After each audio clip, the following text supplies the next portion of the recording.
Doug Wead is in Washington. He's a presidential historian and author of books including George Bush, Man of Integrity. Doug, you worked with the president while writing the book, Man of Integrity.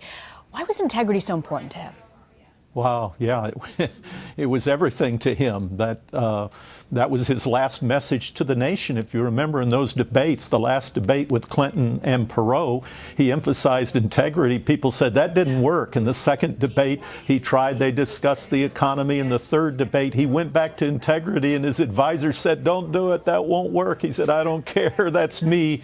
And the nation got Bill Clinton as president, and after a few years, came maybe to regret that, because the first polls that came out showing his son leading as a candidate for president showed that 30% of the voters thought it was George H.W. Bush, not the son. They didn't understand the son had become governor and was a candidate himself. Remind us again a little bit about Mr. Bush's background. How did he decide to run for public office?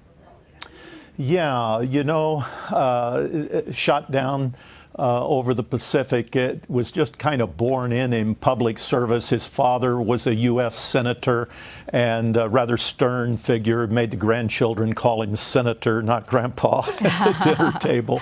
And George H.W. Bush grew up in that, and it was just something that he believed you should do. I heard him many times when he was asked that question say, you got to give back.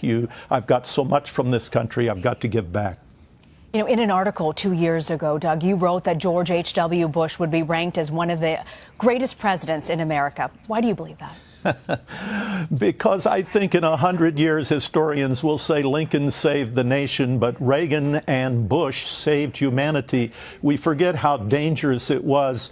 There were school teachers in Holland that were telling their students it doesn't matter what university you go to because the world isn't going to exist when you go to the university.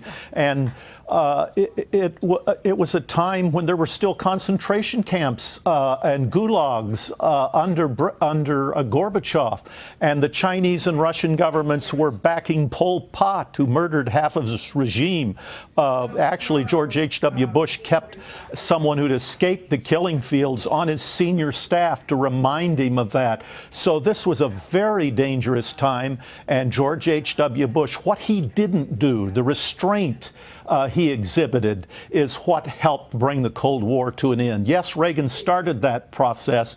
He called for the Berlin Wall to come down, but it came down under George H.W. Bush. I watched it from my White House office on TV. He had a lot to do with what happened. Historian Doug Wead, we're so grateful, Doug, you could join us with your perspective.